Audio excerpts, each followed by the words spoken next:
core set of values like family, like hard work, like trust. And these are things that will stay with you even when you may be having a difficult time in a specific problem. But if you maintain the core values, you can generally ride through any particular problem, and in the end, will be able to be pleased with the result.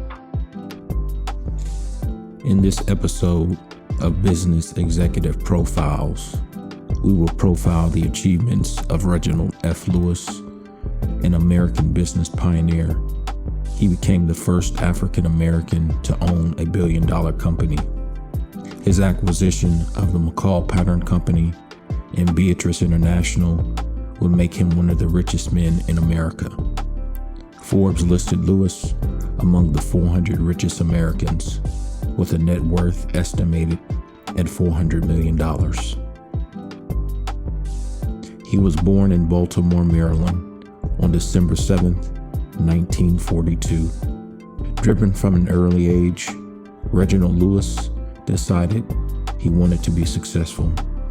While most 9-year-olds are focused on fun and games, Lewis set a goal as explained by his daughter. When he was 9, he decided that he wanted to become the richest black man in America.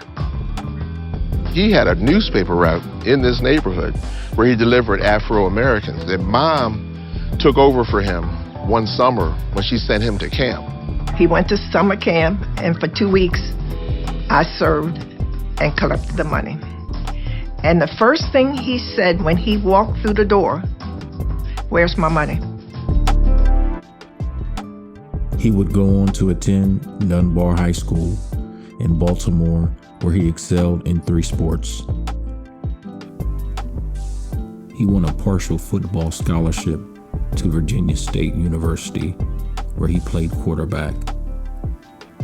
An injury derailed his football career, but this allowed Lewis to redirect his focus on his studies. While in college, Lewis became a member of Kappa Alpha Psi Fraternity Incorporated.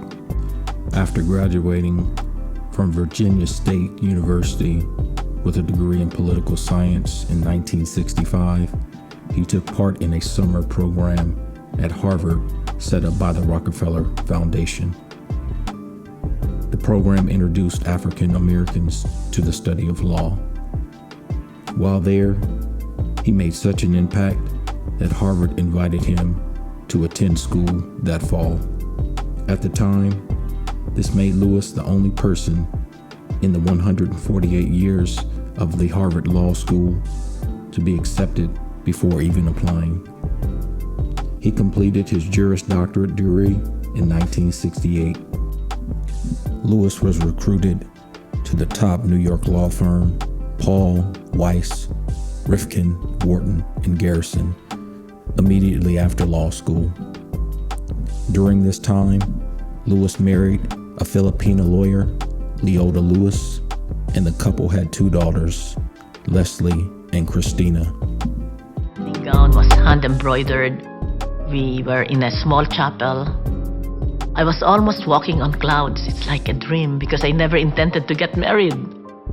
After 2 years of work, Lewis left Paul, Weiss, Rifkin, Wharton, and Garrison to start his own firm. His law firm was the first African-American firm on Wall Street.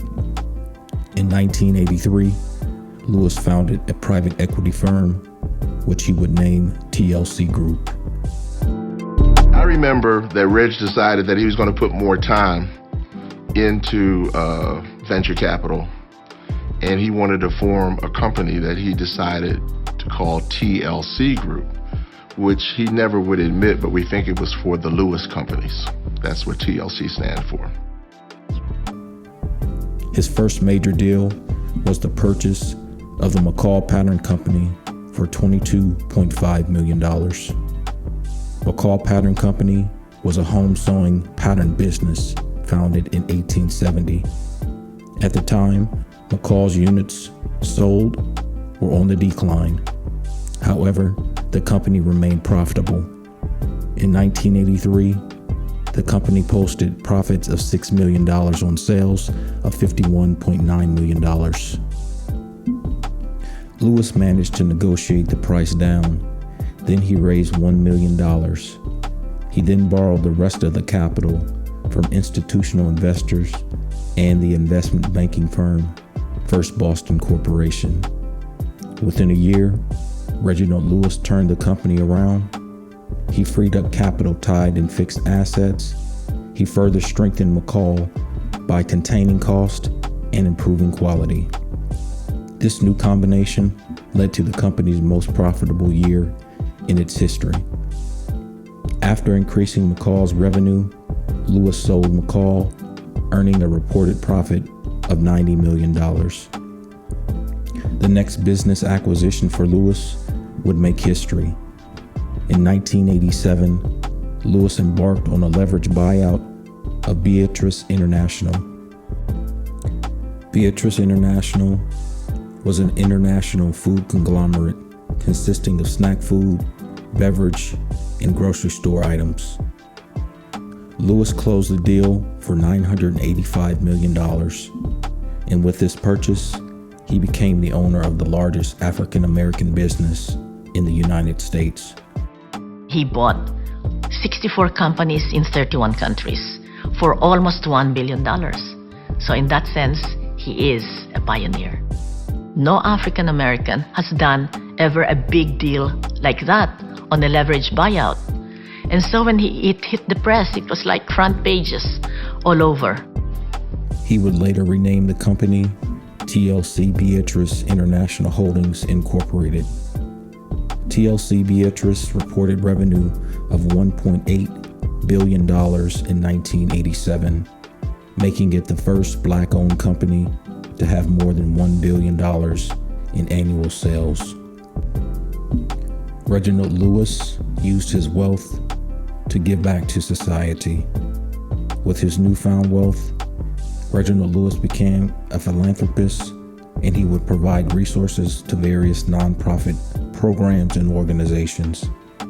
In 1987, Lewis also established the Reginald F. Lewis Foundation. In 1988, Lewis donated $1 million to Howard University. In 1992, Lewis donated $3 million to Harvard Law School.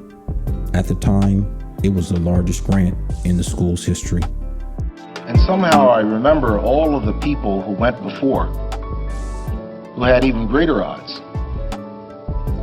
So if there's one message that I would like to leave to the class of 1990,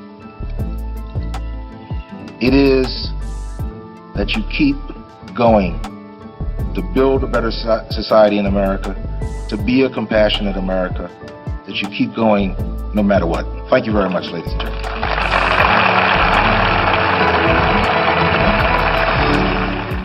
Reginald Lewis died from brain cancer on January 19, 1993, at age 50, but his legacy lives on. Harvard renamed its International Law Center the Reginald F. Lewis International Law Center, the first major facility at Harvard named in honor of an African American. Thank you for watching this episode of Business Executive Profiles. If you enjoyed this content, please like this video and subscribe to the channel. If you would like to support this channel, please donate. Links to our Cash App and PayPal are in the description. Please stay tuned for future videos where we will profile more leaders in the business world. Thank you for watching.